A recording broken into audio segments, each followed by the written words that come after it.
செல்வ கணபதியை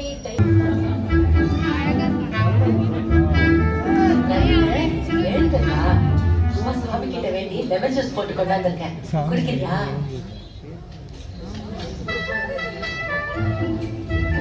இதாங்க என் அம்மா லூசுத்தனமா இந்த மாதிரி ஏதாவது பண்ணிட்டு இருப்பாங்க.